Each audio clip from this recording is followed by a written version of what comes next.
everybody, what's going on? My name is Shimigami X, aka the Dark Shimigami. Okay, today is my first video, so it's a very special day today. My first video on YouTube ever.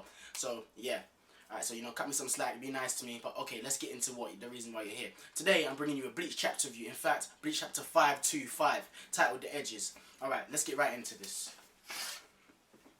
And the way this starts out, you see Kenpachi, he's still fighting Unohana, and in the Central 46 underground prison, with the infinite space going like horizontally. So they're down there fighting, and Kenpachi realizes that he consistently loses consciousness, which is something that we get to see in the last chapter. That he lost consciousness, but he came back, and there's a bit of mystery surrounding that at the time.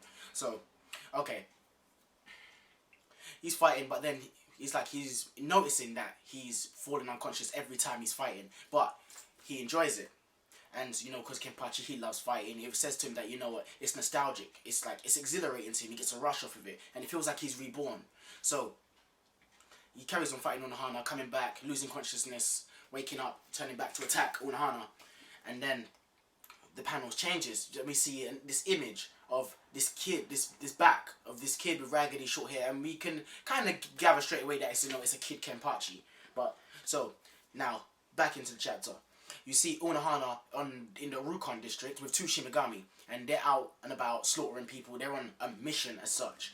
Well, the Shimigami then says that they're out here slaughtering all these people, and that basically she's there cutting them down, and that she's not satisfied, because basically the reason she's out there is to find an opponent that's strong enough to satisfy her. And then the Shimigami notices that, and then says to her that, this mountain of people that you see here, like, just shows how dissatisfied you are. And she goes to say, what? Wait, hold on a minute. How long has that mountain of people been there? And then the Shimigami that are with her then go to say, like, hold on, you didn't put this mountain of people here, Captain.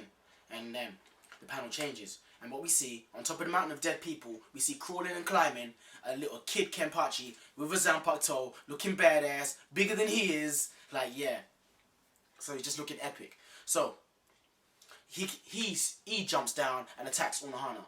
And they fight, they clash, and the ultimate result is that she loses, because this kid Kenpachi is hella strong. In fact, we come to find out later on, he's stronger as a child than he was as a full-grown man. Well, that didn't quite make much sense to me, but, when you count into the fact Reiatsu and whatnot, you can kind of put that in the back burner for a time being, but we'll get back to that. Alright. So, they're fighting, and she goes on to explain after she lost to him that, during the fight that, that he was weaker than he was as a full-grown man, just as I said earlier, because when he fought Ichigo, he barely lost. Even though, with the Reiatsu that he displayed when they fought the first time, he should never have lost. He should have mopped the floor with Ichigo. And the same thing with Noitara, the fifth Espada. He should have wiped the floor with both of them. And she said, from the outside, it could look that, okay, Kenpachi is fighting very strong opponents. And we can agree that, Ichigo is hella strong, even though it was post-Bankai at the time. But he is hella strong. He has unusual amount of spiritual pressure / Reiatsu. And then the same thing with Noitara, the fifth Espada, the fifth strongest hollow in Huecomundo. So, you could argue that, they were strong opponents, but then Unohana said that, from her point of view, and from the way she knows Kenpachi, that that's not the case. He has put mental shackles on himself, limiting his own power. That, on top of the eye patch too, so that he can enjoy battles, just like how he enjoyed his battle with Unohana, feeling fear for the first time, the fear that he could die. So, yeah, him feeling fear for the first time that he could die, and then him putting these shackles on himself, limiting his own power. That, on top of the eye patch, wow, you can just think that he's got a hell of a lot of Reiatsu. So, then, back into the chapter again. We go back into the Mukon, the Central 46 underground prison, the lowest level. We get back there, and they're still fighting, and then Unohana then goes on to explain why it is Kenpachi consistently loses consciousness. It's the fact that she kills him, like, literally, like last chapter when she stabbed him through the neck. She actually kills him, and then revives him with, the healing powers that Korinji taught her, the Royal Guard. Okay, so, and the reason that she's doing this is that, basically, every time that he is killed and revived by her healing powers, it's almost like he's reborn. Those shackles are being broken. So, at first, when I read the chapter, I didn't quite comprehend it, and I thought, like, what is he? Like, he comes back stronger every time he gets near death. Like, what are you, some kind of Saiyan or something? So, because I thought it was kind of cheap, but then I actually get to understand the logic behind it. And then when Unohana's talking about in the last chapter, her sin, that it was her sin that caused him to be so weak. I don't really see that as a sin, to be honest with you. I see that as like, you know, that's Kenpachi's problem. He let himself get weak.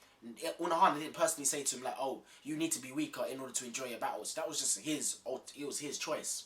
So he's to blame for that. I don't really see that as a sin. So I think that needs to be explained a little bit more, or explained better as such. But hey, so that was really about it for the chapter. So in terms of everything, I had to give it a good solid, 9 out of 10. And the reason I give it a 9 out of 10 is not so much for story progression, because there wasn't really any story progression in this chapter. What there was a lot of, though, was character development. Because what we do get to see, I'll start from the beginning, that we get to see the interaction between Kenpachi and Unohana. And we also get to see how Unohana was back in the day when she was her ruthless self. You know, part of one of the captains of the original Gote 13, which Zhu Habak described was the most ruthless, that they didn't care, they were just out slaughtering people, as was explained in this chapter, that Unohana was just mercilessly slaughtering people for her own amusement and entertainment to try and find a strong opponent, which fits the description of the original Gote 13 that he described. But then what else worked for me in this chapter is that we actually get to understand the scope of Kenpachi's power and how strong he could really become, and why Zhu Habak considered him a special war potential. Because if you think about it in real terms, naturally as you grow up, you know, as common sense will tell us, from when you're going from a boy to a man, you naturally become stronger.